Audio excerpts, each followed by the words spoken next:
Hey, it's me, the DBB, and I'm back with another episode full of case perspective. And today, it's all going to be about decision making and trusting your gut. And notice how I didn't say how to make the right decision or how to know if it's the wrong decision, because we're going to talk about what that really means later on. But if you're somebody listening in, this is how you're going to know if this episode is for you. If you overthink every decision you ever make to the point where you are so mentally and emotionally exhausted that you just don't make a decision, which is making a decision by default, right? This episode is for you. If you are somebody who absolutely hates making decisions and you'd rather just everybody else decide for you, this episode is for you. If you are somebody who wants to be better at making decisions, this episode is for you. And truly, if you are someone who wants to learn how to lean into their intuition and trust their gut for decision making, this episode is for you. So let's lock in and jump into today's episode. Thanks for joining.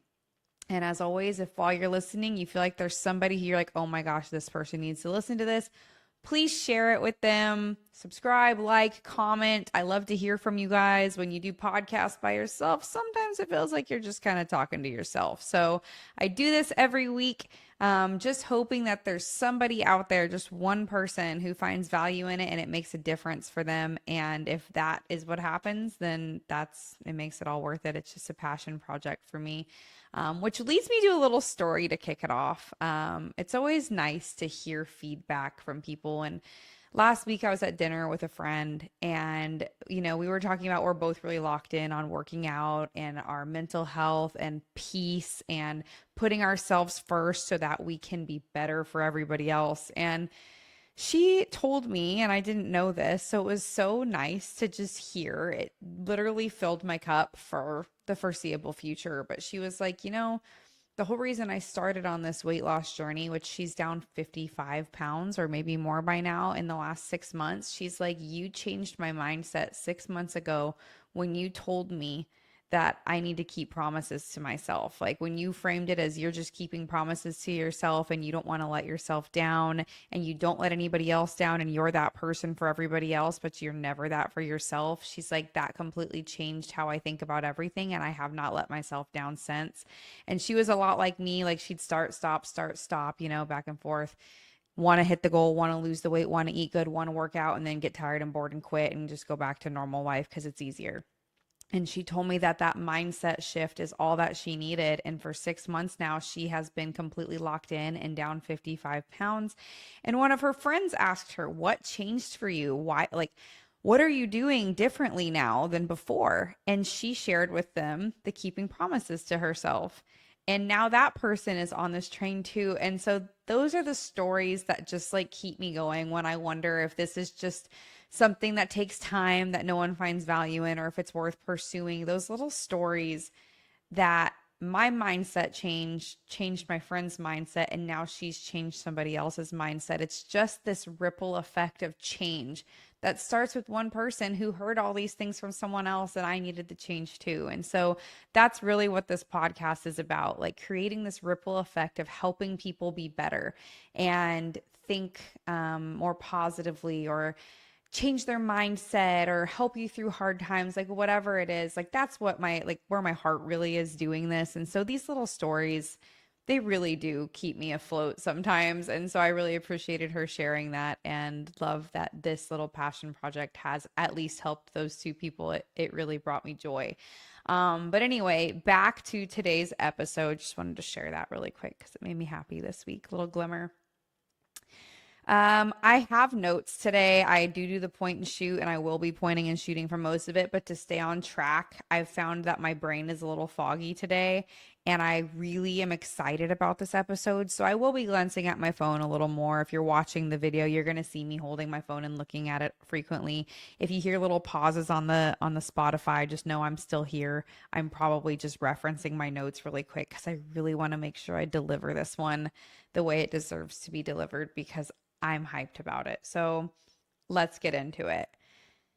Decision making is literally one of my biggest downfalls in life. My whole life, I've been the I don't care, you pick person. When deep down I do actually care, but I don't want to be a burden to anyone, right? Like we need to get real with ourselves about what the lack of wanting to make decisions really is. Maybe yours is different, but mine was I don't want to be a burden. I don't want to pick wrong. I don't want to choose, then everybody's mad at me when it wasn't the right choice. So my default option or my default response was always, I don't care, you pick, or oh, whatever works or whatever you want, right? Like as long as I don't have to make the decision, I'm good, even if I'm burning alive inside, right? Anyone else relate? But decision making has never been my strong suit.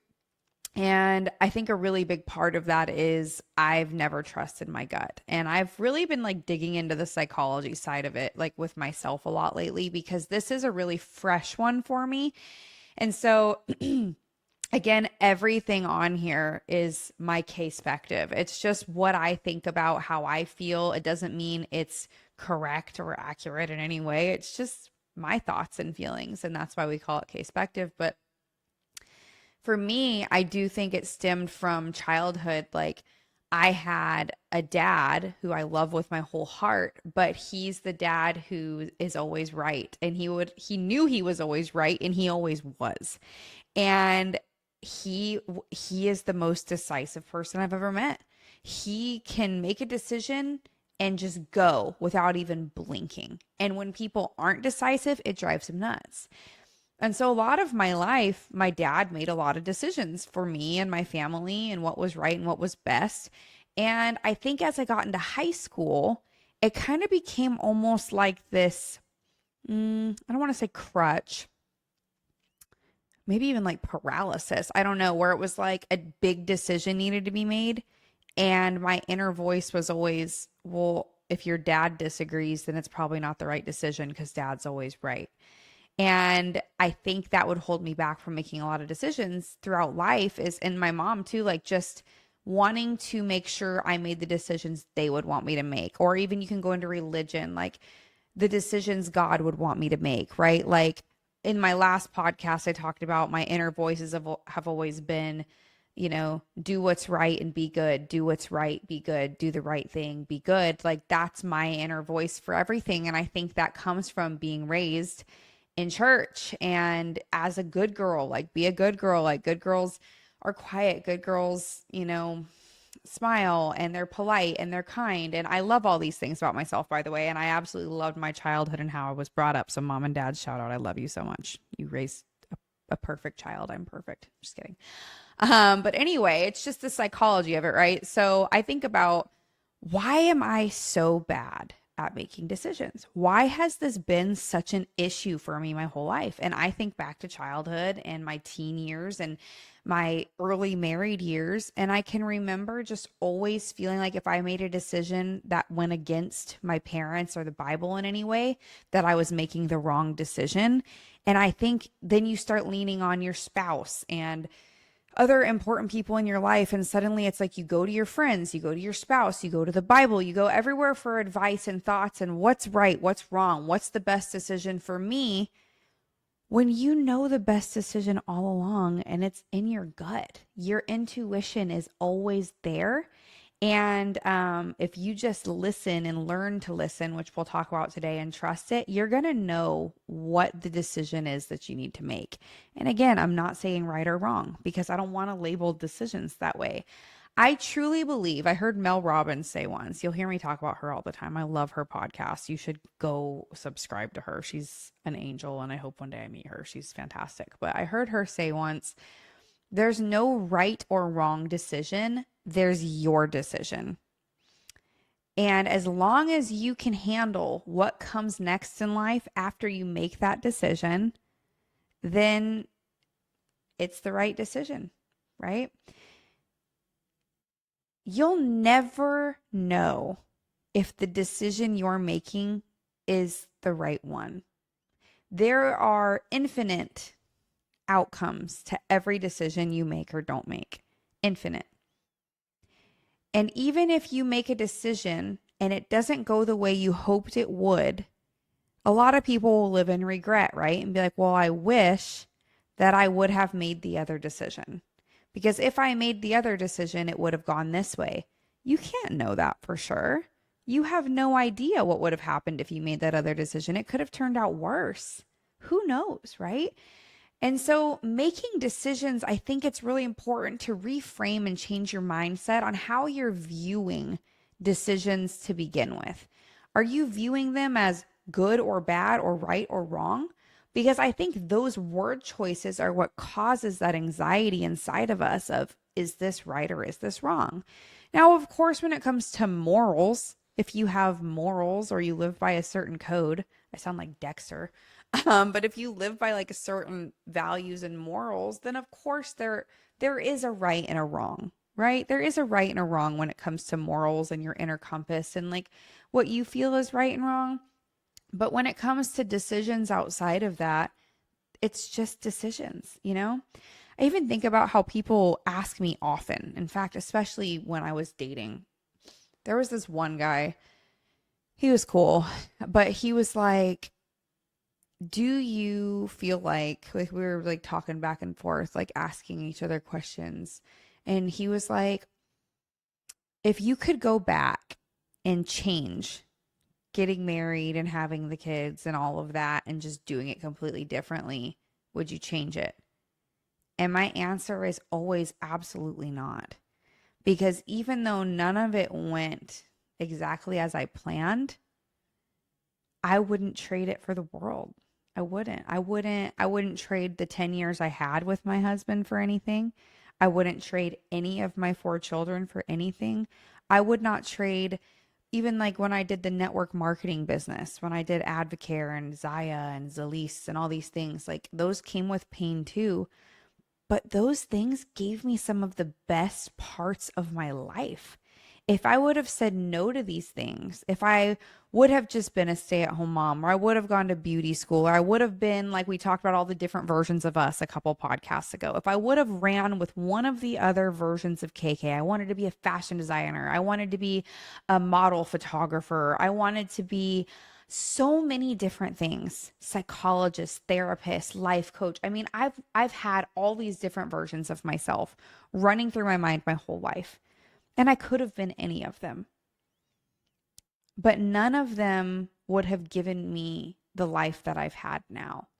And even though this life has been full of pain, who's to say if I would have gone with one of those other options, it wouldn't have turned out worse, right? I could have died. Like you see what I'm saying? Any option, any decision, whether it's the one you go with or the one you don't go with, has infinite amounts of scenarios that could have happened, different outcomes, and you're never going to know what they are. So you can't dwell, right? You can't dwell on if I would have, should I, what if I did this, what if I didn't. It's more just, this is my decision and I can handle whatever comes next. And that's it. That's it, right? Take the pressure off of you of like right, wrong, good, bad, you know? Ask yourself what you really want. What is it that you want when you're thinking about this decision you're making? Is it starting a business? Do you want time freedom? Do you want to be your own boss? Do you want full creative agency where you can do whatever you want and not have anybody telling you what to do? Do you want to set your own hours? Do you want to build a company from the ground up and run employees? Like, do you want to make more money? Do you want to make less money? Like, why? What do you want? First of all, what do you want? What is it that you want? And then get into why you want it. Once you have those two things figured out, I truly believe that you will feel in your gut and your intuition what your answer is. I heard this lady say, I don't even know who she was, but I could tell she was a wise old woman. I did not write down her name, but I heard her say, intuition. I'm struggling today and I don't edit these. So if you're watching the video, you just watched me like, because I am struggling to get words out, but we are going to keep rolling. Intuition goes away as soon as overthinking begins. The second you start overthinking a decision you make, your intuition gets silenced, which is a crazy thought, but so accurate. Like, how many times Have you been sure that you want something and you know it? And you're like, decision made, and everything feels good. And then your brain's like, but what if you're wrong?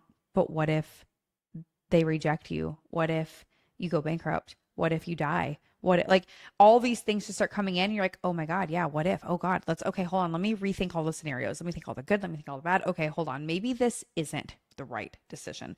All of a sudden, that peaceful level gut feeling just out the window because all of a sudden your nervous system, like we talk about in every episode, your nervous system kicks in and it's like, my job is to keep you safe.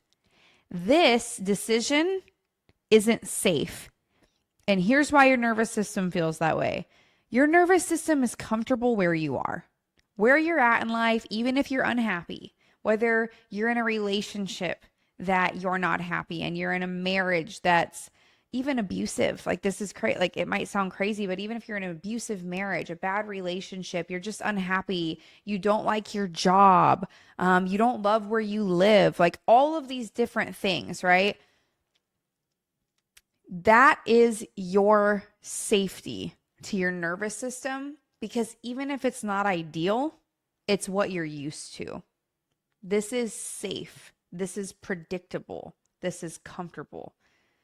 So as soon as you click in your brain that you've made a decision to change something, whether it is getting out of this relationship or getting a divorce or getting married or moving across the country or starting a business, whatever it is, having a baby even, like I decide I want to have a baby, like all of these things can suddenly cause anxiety, right? Which anxiety is just your nervous system trying to protect you. It's scanning your environment for potential threats. And this new decision that you've suddenly made in your brain suddenly does not feel safe to your body anymore because it can't predict the outcomes. And I talked last week about control. You got to let go of control because you don't have a crystal ball. You're not a genie. You're not Jesus. You can't change anything, right? You can make the decision and every day you can put one foot in front of the other to move toward what that decision is and what you need to do to make that decision happen. But you cannot predict what the outcome's going to be. You could, just like me, I married my high school sweetheart and I predicted the porch with the sweet tea and the sun setting with our grandkids playing. I didn't get that. I never saw this outcome. I never saw a divorce. You can't control or predict the outcome. All you can do is make a decision that feels like it's the way you want to go, that's going to take you to the next phase of your life, take you into marriage, take you into having kids, take you into your next job, take you to the place in the world that you feel is a better fit for you in the moment.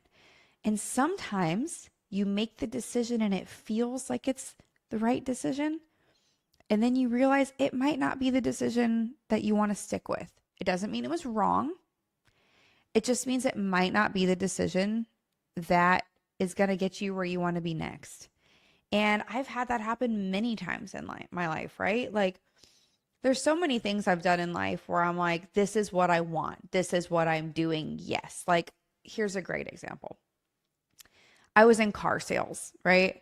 And I was really good at it. I had to learn, like after I got divorced and everything, like my dad was like, try the car business. It's great money. You're a single mom. You need to make money. Come on. Like, and I'm like, I want to sell cars. I've never wanted to be in the car business. I know it's not for me.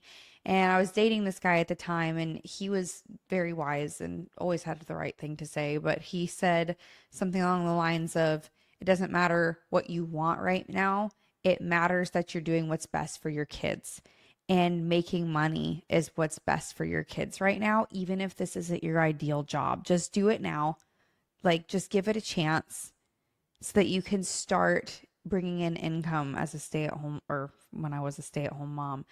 And he was right. It was like, yeah, like if I didn't have that conversation, I don't know that I ever would have joined the car business. And in that moment, I could look back and be like, oh, the car business changed me in so many ways. And I wish I never would have started the car business. And so many things have happened since I got into the car business that I wish never happened to me, and they wouldn't have happened if I wasn't in the car business, but I can't do that. because I can't change what's happened in the past and I can't control what happens in the future. You just got to live in the present, right? But when he told me that, it clicked and I knew. It was just like, I knew, okay, I need to go do this. I need to go do this. It's not that I want to do this. It's not that I'm deciding that this is right or wrong. It's just this is the decision I need to make for my kids right now. And so I did. And I got really good at selling cars. I was one of the best they had. And, it was fun for a season. It was stressful. It changed me. I started cussing a lot. So sorry on the episodes. I used to not cuss a lot now. But I worked with a lot of guys who had potty mouths for quite a while. And, then they wanted to promote me and put me in finance about 2.5 to 3 years after I started selling cars, which was a huge deal. And everybody told me this is the best decision for you. You're going to do amazing at this. You were built for finance. You're going to kill it. You're going to be the best in the company. Everybody's speaking all this into me to the point where I'm taking in all their opinions, which is what we'll talk about next. I'm taking in all these opinions on how I should be in finance. And in my gut, all I can think is I dropped out of math after sophomore year. I hate numbers. Numbers paralyze me. You could say, KK, what's 2 plus 2? And I'm like, I don't know. Ask me something else. Ask me my favorite color because I don't know. Like, I hate numbers. A lot of people find safety and security in numbers. I find complete paralysis when it comes to math and numbers. And yet everybody convinced me finance was the right move for me. My dad, my boss, one of my friends, my coworkers, everybody thought I'd be great at finance. And I'm like, well, what if I was the floor manager? Because then I could do trainings and teach people leadership and excite salespeople and be hyped. And they're like, no, that's not the position for you. Finance is. And in my gut, I knew that that wasn't right. But I wanted to listen to everybody else because maybe, just maybe, this decision was one that everybody else saw it in me and I just didn't see it in myself. Maybe I just needed to try it and prove them all right and prove myself wrong, right? Like I was out to prove myself wrong in that moment because I wanted them all to be right because that money is amazing. And it just sounded like it was going to be perfect for me. So I went to finance school. I came out of finance school with my little Walmart looking degree of certification or whatever. And I was like, I'm going to kill it. I have all these ideas. I'm going to be amazing. Everyone better watch out. Like I was hyping myself at that point, believing what everyone was like feeding into me. And then I got into finance. The most miserable, joyless, defeated version of me sat in that finance office. I had one of my managers tell me that it was like looking at a caged bird. And I was like, I felt that. But I went into finance all gung ho after everybody told me it was the right decision for me. Even in my gut when I knew, God, how could this be right for me when it's one of my least favorite topics in the world? And I sat in that chair and every day I hated my life. Every day I would go in and I'd start my day saying, today's going to be different. Today, you're going to find the joy. Today, you're going to have amazing customers. Today, the stress is going to be gone and these things are going to click and you're going to realize why you're here and you're going to show everybody why you deserve to be sitting in this chair because only 4 people get this job and you're one of them now. Like, prove to them that you deserve this. And then the day would start. And I was immediately wrong. My mantras didn't work. My thought flipping didn't work. And it's because in those couple months that I did finance, I quickly learned that I was not living in alignment with who I know that I am. And I just got goosebumps because I think that leads me into the next part of the conversation is the decisions you make, if you want to use words like right decision, I think you'll know when they're the right decision when there's peace because they are in alignment with who you're becoming, not who you were, not who you are now, but who you're becoming. You're going to have the little spikes of anxiety that feel like resistance, right? Sometimes the most uncomfortable decisions are the ones you need to make because, like we talked about, your nervous system's trying to protect you, but you got to make the jump anyway. If you know it's in alignment with who you are and what you want and the version of you you're becoming and the life that you're trying to build, then you got to jump, even if it feels uncomfortable. But when I was in finance, I knew it wasn't that I made the wrong decision. It was that I let everybody else make the decision for me. And I convinced myself that they were right when I knew that it wasn't something that I was going to excel in.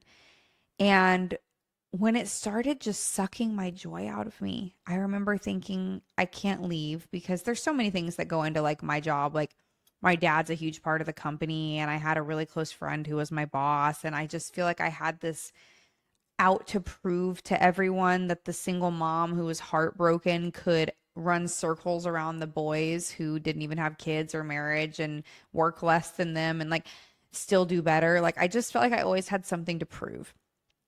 And I just remember when, while I was in finance, I'd been in finance maybe 2 months and we found out about my dad's brain tumor. And then that added more stress and anxiety and uncertainty to my life. And I just remember sitting there thinking, like, I don't want to let anybody down because so many people believed in me to take this position. But I know in my soul that this is not for me anymore. And so, like I said, you can make a decision and then decide that that decision's not for you, right? You can do that at any point. But the cool thing about being a human is you can change your mind at any time. There are some things in life that are permanent, but most of the time, decisions like these aren't permanent. You see me starting businesses all the time. You see me changing my hair all the time. You see me doing all these different things all the time because I want to live my life as if how many versions of me can I cram into this life? How many checked off items can I fit into this life? Because I only get one and life is long. And I don't want to get to my deathbed one day and think about all the things I didn't do because I was too scared or because I had the decision paralysis. I want to get to my deathbed one day and be so proud of myself that even if it didn't work out the way I thought it would, that I had the courage to try. And it's the same with like things to say to people. Like I had a situation recently where I got into my little overthinking bubble and I'm good at popping it anymore. I can catch it quicker. Like I used to get stuck in overthinking for months and hours at a time, whatever. And now I can kind of stop it, pin it, and regulate and make my decisions. But I had this situation recently that did kind of spin me a little longer than I would like to spin on decision making. And it was reaching out to somebody. Do I do it? Do I not? Because I have this thing where I have like intuition, right? I'm pretty confident I have a really strong gut and intuition, but I've always suppressed it and told myself that I'm wrong. And I have never trusted my gut. And a lot of the time, when I do the opposite of what my gut's telling me to, I look back and go, I knew it. I knew I should have done that. But it also goes for reaching out to people who are on my mind. I so often have people cross my mind, and it's just these little, you need to send them a text, or you need to check in, or, oh, it's their birthday, send happy. Like, it's just like certain people will cross my mind. There's this one person that's crossed my mind on a recurring loop for years, but I never reached out. I never reached out. I just kept going, no, no, no, they don't want to hear from you. No, no, no, don't reach out. No, no, no, you shouldn't, whatever. And I remember specifically in November, it was this person's birthday. And I really wanted to reach out and say happy birthday. But for whatever reason, I kept talking myself out of it. Like, no, don't do it. They don't want to hear from you. Whatever, just leave it. Well, I finally kept seeing this person's vehicle around my neighborhood lately. And I'm like, I just feel like this is a sign that I'm meant to reach out. But I kept overthinking it. I kept overthinking it. And finally, I just reached out. And, it was good. I'm so happy that I did. But then after that initial thing, it was like I had so much more I wanted to say. And I went back and forth on, do I say all these things that I want to say, or do I just leave it as is? And what I came up with was, I think at this point in my life, after pushing everything down for so long, after silencing my intuition and my inner voice for so long, after being the person who's so agreeable and just goes along with everybody, what everybody else wants for so long, at this point in my life, I think I'll regret all the things I don't say. And I'll regret the things I don't do because I don't want to be the girl who keeps it in and pushes it down. I want to be the one who speaks her mind. I want to be the one who lives in alignment with her true self. And I've really been learning my true self lately. I've had a lot of peace lately. I've been doing a lot of walks and gym workouts and not going out and not doing like hanging out with friends as much. And I've just been alone. I've just really been getting to know like my inner self a lot better lately. And I will say that it brought me so much peace after I said the things I needed to say. And I think that's just how you know. It's sitting in the silence, it's sitting in the discomfort, it's sitting and feeling like, is this what I want? And if the answer is yes, and you just feel this warmth and this peace and this, I do this because it's level. I think level is the word. Like if you just, then you got to do it. You got to jump. You got to go for it. The other thing is, how are you framing the decision? Because if you're sitting around framing the decision as, if I do this, it could ruin my life, okay, your brain is going to start running with like what you're focusing on, right? What you're focusing on is where your thoughts are going to go. So if the main focus during this decision is, what if this decision ruins my life? Your brain is now starting to picture all of the different ways your life could be ruined if you make this decision because you framed it that way. But what if you flipped it? Like we say, Missy Elliott, put that thing down, flip it and reverse it. And what if we flip it and reverse it to, what if this decision changes your life beyond your wildest dreams? What if this decision is the best decision you've ever made for your entire life? What if? It could go either way. Most of the time, it's neither, and it lands somewhere in the middle. Most of the time, when we come up with, this decision is going to be the worst decision ever, it's going to ruin my life and I'm going to die, you're probably wrong. The probability of that happening is likely 0 to not, like, or maybe something, 1%. And this being the best decision ever, and I'm going to be a billionaire and my life is going to be exponentially better and it's going to change the entire world forever, is also probably not the most likely scenario, right? Some people it might be. Look at Elon Musk. I mean, these things happen. But most of the time, your worst case and your best case aren't even what happens. It's just somewhere in the middle. And I think we can all live with something that happens somewhere in the middle because that happens every day with all these little decisions we make every day. So instead of thinking, what if I fail? Flip it. What if you don't? Instead of thinking, what if they reject me if I tell them how I feel? What if they don't? What if they feel the same?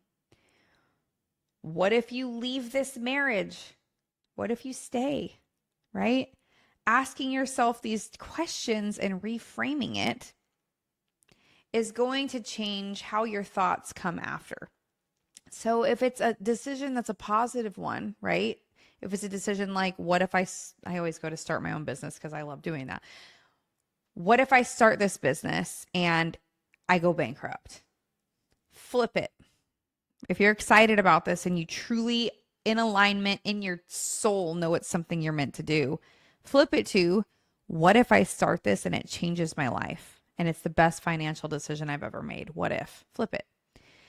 So we talked about it a little bit in my finance story, but it's also one of those things like my whole life I've leaned on other people to help me make decisions. And In the last like month and a half, something in me, I think it's because everyone in my whole life was going through something shitty or big at the same time. And in those moments, for me, I will minimize everything I'm going through because I want to focus on them. And that's just how I am. Like, I would rather give my mental space and energy to the people in my life who need it because I'll figure it out. I'll work through it on my own. I'm pretty independent. Like, sometimes I just need to talk it out, but I don't want advice or opinions. But like, I'm pretty independent for the most part. But like, at the same time, my whole life, especially since I got divorced, I think after I got divorced and went through my breakup and everything, and then when the getting drugged thing and everything happened, all of these things started piling up where I started thinking, like, okay, I can't trust myself, like we've talked about. I can't trust my gut. I clearly can't, I can't trust people. I can't trust me. I'm not picking the right people to trust. Something must be wrong with me. Like, just all these things. And so then I looked outside of myself for everyone else who loves me and knows me. Like, I'm like, you know me better than I know myself. What do you think I need? Like, all I would do is like something would happen in my life, and the first thing I'm doing is picking up my phone. I'm like, Mom, Maddie, Camry, friend, somebody, what do you think about this situation? How should I think about this situation? How should I feel about this person? How should I feel about how they said this? Like, over explaining, over detail, like giving literally not 1 second of my day would pass that like my closest three people didn't know everything. And I think for me, that was like some version of like, you need to know my whole life so that you can help me make it better. Because clearly, up until this point, I'm screwing it up. You know what I mean? Like reaching to somebody else to make all the decisions for me and tell me where I misstepped that day to cause my day to go bad so that I don't do it tomorrow. Because clearly I can't even take steps on my own anymore. Like that's how crippled I felt after all of these things happened to me in a very short amount of time. There was no trust in myself. My nervous system was shattered. I was just like, anybody help me? Anyone tell me what to do? I quit, right? And that became a pattern for me. It became part of my daily routine, like calling people and asking for advice, calling people and sharing about my day and knowing they were going to tell me their thoughts and feelings on it. And then taking all their thoughts and feelings and stuffing them into my body, right? And I did this in my marriage. I did this with church. I did this with my parents, like we talked about earlier, where when you're someone like me, I'm really empathetic. And I'm sure so many other people are like this, where all the people out there and the books and all the things are swirling in your head when you need to make a decision. And you don't know which voice is yours anymore. There are so many voices in your head, not in a schizophrenic way, just what you should be doing or not doing and how you should feel and how you should think and all that. You don't know what's yours. I'm like, is this my ex-husband's voice? Is this my mom's voice? Is this the voice from the Bible? Is this my dad's voice? Like, where's KK? Where is she? I'm like, it's literally like sifting through the jungle of my brain to try to find how I feel. How do I feel about this? What do I think about this? What do I want? That was something that was really hard, like a point for me. I mean, I've been divorced almost 5 years in June, I think. 5 or 4. 4 years in June divorced, 5 years separated in November. Yeah. So I have had all these years and still have felt this way of everyone's thoughts and feelings and opinions swirling in my head at all times. And like, I don't want to upset them. I don't want to hurt them. Well, they would probably want me to do this, this, and that. And I'm finally, years later, at the point where I can sit and I can separate and throw these things out and know who in here is me and which version of me is speaking up. Like we talked about all the past versions of you. I don't want to listen to KK from marriage about what I want to do moving forward with a business. She's not the right version to listen to, right? So it's like finding and landing on the right version of you too, and knowing it's your voice and not someone else's. But I will say, in order for you to get to that point of peace and finding your own decision making skills, you have to stop asking for everybody else's advice and thoughts and opinions. Now, that doesn't mean never do it. There's a lot of things that I will ask people's thoughts. I just asked my family if I should get bangs. I sent a picture and I was like, should I do this? Because I don't know. And I kind of want to be talked into it or out of it, like little things like that, right? But something I realized while everyone was going through all their stuff, I had this big thing happening in my life. And I decided, you know what? I don't need to talk to anybody about this. I'll figure it out myself. I'm going to sit here and I'm going to keep it to me and I'm going to keep it mine. And I want to figure out all my thoughts and my feelings and my opinions and come to the decision of what I want to do with this thing in my life before bringing anyone else into it. And I took like a week before anyone in my life even knew it was happening. I made sure that I knew how I felt first and had my decision made. And then I said, so here's what happened and here's what I did about it.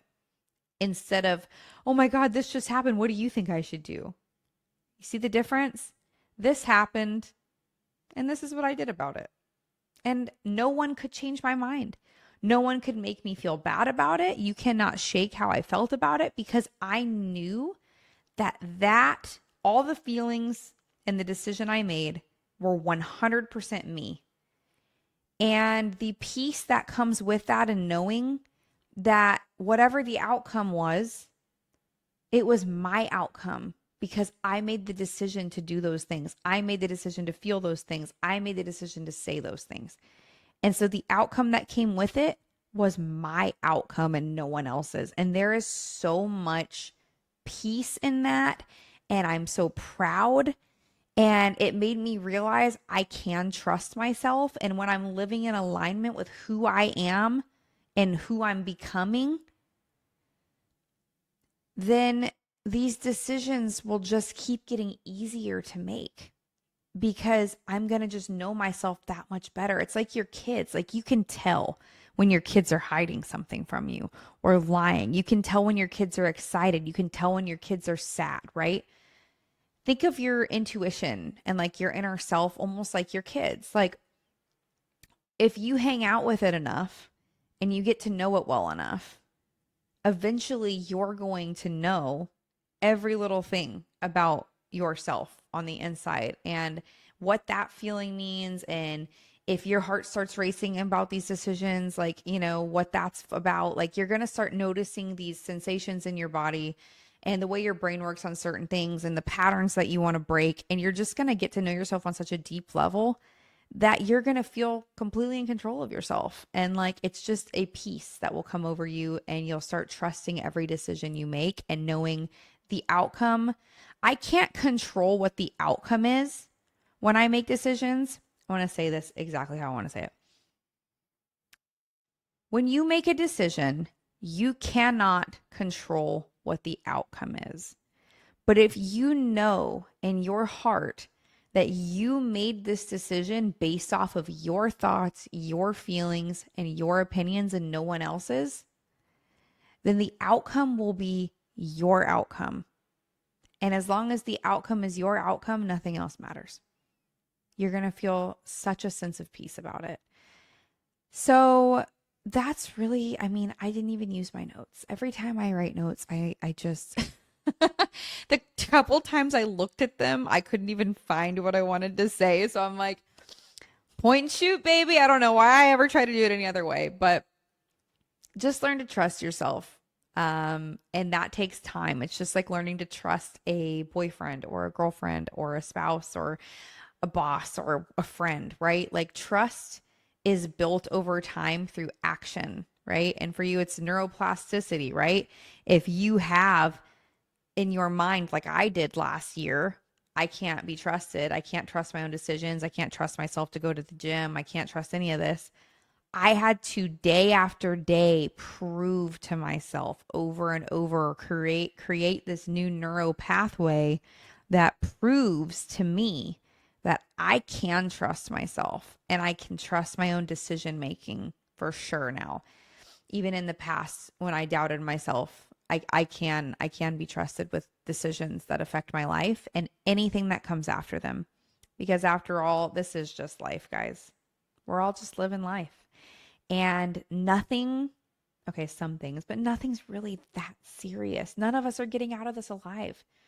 So live in alignment with your true self and who you're becoming, and the decisions will become easier and easier to make. And if you make one and you realize this isn't for me, change it. Change it. If you decide, I want to date this person, and then you get to know them a little bit, and you're like, actually, I don't think I like them like I thought I would, break up. If you start a job or you relocate across the country for something new and you get in there and the first day you realize it's not the right fit, find something new. If you buy a red dress to wear to an event and you put it on and you realize you wish it was pink, go get a pink one. It's just life. It's just life. And whatever decision you make, as long as you can handle what comes next, you made the right decision. So that's all I got today. Point and shoot, baby. And as always, I can't wait to see where this goes. Bye.